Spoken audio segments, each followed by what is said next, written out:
Então, sinergia do pré-sal, né? Das termoelétricas.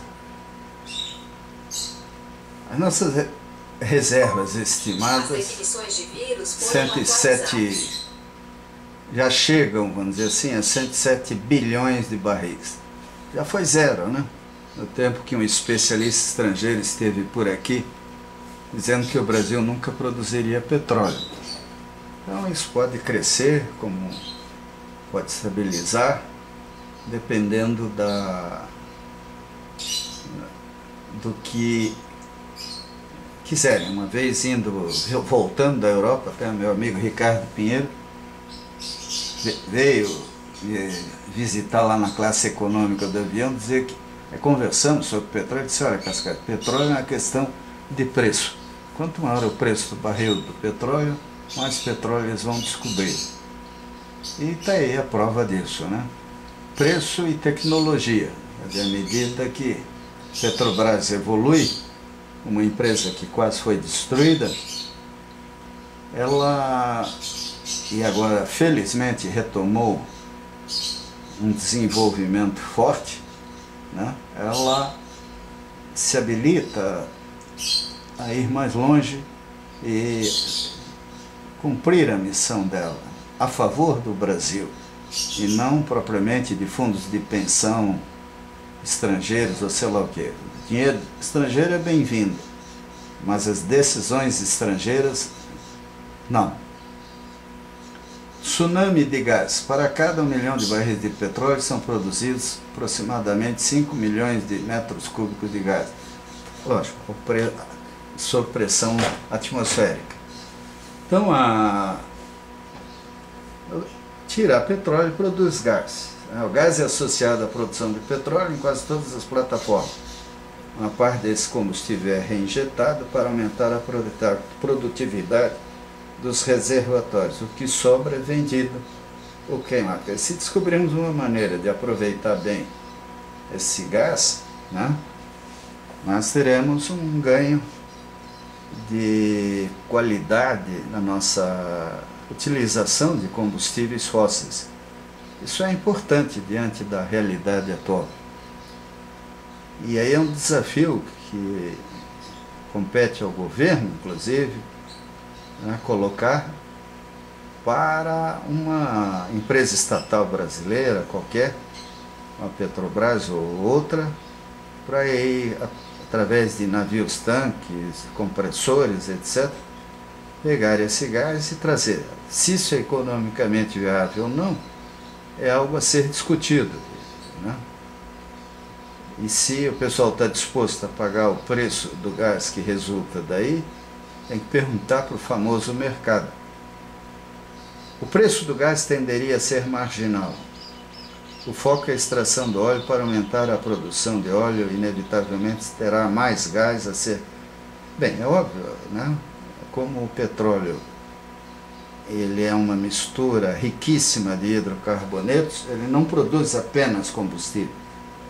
Dele nós tiramos uma série de subprodutos, onde, se não me engano, 20% do barril de petróleo se transforma em combustível. Então,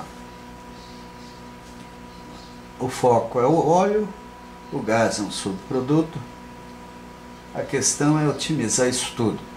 Nós tínhamos, por exemplo, a Petrobras, o Salaquê, nós tínhamos fábricas de fertilizantes que foram privatizadas. A primeira coisa que os compradores das fábricas de fertilizantes fizeram foi um lobby para criar uma taxa em cima do fertilizante importado, né? É a nossa lógica empresarial da pior espécie. O crescimento do consumo de gás natural só será atingido com a utilização deste mercado para as usinas termoelétricas. Pois é, as nossas termoelétricas a gás, né, elas podem inclusive ser flutuantes. Em vez de trazer o gás, trazer energia elétrica. Nós poderíamos ter navios geradores de energia elétrica usando o gás dessas plataformas e trazendo isso em corrente contínua, coisa assim, até subestações no litoral para distribuir. A questão toda é investir nesse tipo de pesquisa, de estudo, e desenvolver soluções técnicas, né? Então, a necessidade de reduzir a queima de 11% de toda a produção nacional de gás natural, para no máximo 4%, de acordo com o Banco Mundial, né? Até fica gozado o Banco Mundial. Nós temos que dizer isso para nós mesmos, não para o Banco Mundial. Sendo a meta da ANP para 3% da produção nacional, é uma meta, né? Esses bancos internacionais perderam muita importância com a situação econômica do mundo como um todo. Nós temos que olhar para a nossa consciência, para as nossas necessidades e para os nossos ideais e ver o que podemos fazer e devemos fazer. Tá? Estima-se que 15 bilhões de metros cúbicos de gás foram queimados entre janeiro de 2004 e agosto de 2010. Valor equivalente a 7,4 bilhões de reais.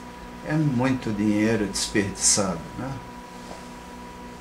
E aí dá para perguntar, será que realmente não havia outra opção de uso desse gás? Né? O gás pode até ser aproveitado de outra maneira, não para a produção de energia elétrica. Mas para produzir energia elétrica em plataformas espalhadas pelo Brasil, nós poderíamos bolar, né, como nós não desenvolvemos uma indústria brasileira para valer, unidades geradoras para converter isso em energia elétrica pequena, de porte pequeno, médio ou grande, e quem sabe dentro de 4, 5 anos evitar um desperdício que daqui a 4, 5 anos, em vez de 7,4, poderá ser 3, 4 vezes maior. É muito dinheiro desperdiçado, justificando aí um trabalho de pesquisa e desenvolvimento de soluções não acadêmicas, e sim industriais, eficazes e reais. A existência de 16,5 gigawatts em usinas termoelétricas já instaladas, autoprodução, tem muitas dessas aí que, se tiverem que operar, não operam, entram mais para obter negociação, talvez, com a concessionária. Mas, de qualquer forma, supondo que esse potencial é operacional, né, é um número apreciável, né, devendo atingir em 2014 25,5 gigawatts, boa parte em reserva de disponibilidade para cobrir o risco hidrológico. Nós podemos também ter termoelétricas para evitar ficar 4 horas no escuro, como ficamos no último blackout de São Paulo, lá em São Paulo. Termoelétricas mais simples, porte menor, mas em condições de operar. Aí é uma questão de sonhar, imaginar e aos brainstorm, e aos poucos do brainstorm partirmos para soluções eficazes.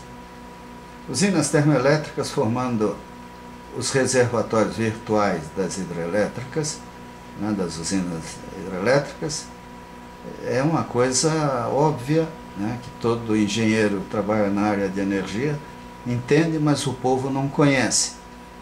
E isso até mereceria um trabalho de mídia para explicar melhor os nossos formadores de opinião o que isso significa. Juntar todos eles, talvez num curso, num hotel de luxo qualquer aí, bastante mordomia, e ver se eles seriam capazes de entender isso aí. Acho que sim, porque não é tão complicado. Porém, acréscimo de apenas 11% na capacidade de armazenamento. Quer dizer, com tudo isso, ainda temos uma eficácia pequena, poderia ser maior. Elevação da geração das termoelétricas através de despachos fora da ordem de mérito para manter a operação do sistema de níveis pré-estabelecidos de segurança. Essa é uma discussão, para simplificar, a turma sempre acaba colocando a questão do preço, né? A maneira mais simples de decidir, mas nem sempre a melhor. Então, é exigir uma evolução filosófica, conceitual de quem decide sobre a geração das nossas usinas, né? Bem, um pesadelo é atrasos de obras de geração e transmissão decorrentes da complexidade crescente do licenciamento ambiental. E não é complexidade crescente no licenciamento ambiental, é o labirinto, é o caos do licenciamento ambiental. A legislação e a maneira como a coisa foi feita é uma autêntica torre de Babel, onde o empreendedor que depende de licenciamento ambiental realmente assume riscos colossais. Isso precisa ser corrigido se quisermos um Brasil melhor. E aí, de novo, voltando a lembrar o discurso do nosso ex-presidente Lula, onde ele dizia, até ironicamente, que por causa de pererecas, um túnel no Rio Grande do Sul atrasou anos, e esse atraso significou acidentes, mortes e prejuízos grandes para o estado do Rio Grande do Sul. Então nós precisamos de um pouco de equilíbrio nessa área. 11º, a visão do investidor diferente da visão do planejador em termos de preços e riscos de possíveis projetos a serem oferecidos. Bem, isso é a rotina, né? O poder regulador, o planejador, o investidor sempre terão divergências, e até são divergências saudáveis, e da negociação desses pontos de vista divergentes é que a gente pode chegar às melhores soluções. O que nós temos que ter é árbitros competentes, governo competente para intervir até em mudanças e ajustes quando necessário. 12º, necessidade de ampliar o mercado interno de hidrocarbonetos para alavancar os recursos necessários à exploração do pré-sal, né? Mercado externo apresenta taxas moderadas de crescimento, que exigirá disputar o mercado existente com preços menos competitivos que os concorrentes, né? Então, o mercado interno de hidrocarbonetos, né, para alavancar recursos necessários, é tentar dividir custos de pesquisa, de equipamento e coisas assim. E isso virá com, vamos dizer assim, com a vontade de quem quer pagar, de quem quer consumir. O Brasil está crescendo, não apenas à beira da praia, mas por dentro, pelo interior inteiro, e à medida que o pessoal descobre outras formas de utilização de hidrocarbonetos, né, nós vamos baixando, criando oportunidades de trabalho, de indústria, etc. 64% das emissões nacionais de GE, Cegás e não sei o que aí devem-se ao desmatamento e às queimadas. Não há dúvida, né? O desmatamento e as queimadas representam muito, como também a flatulência do gado e coisas assim. O desmatamento tende a perder ímpeto à medida que a fronteira agrícola se estabilizar, né? E as queimadas acontecem porque os nossos agricultores ainda vivem, alguns, dentro de uma lógica predatória até, de aproveitamento da terra. E aí a solução é educação e punição, né? Vigilância, que não é difícil hoje em dia.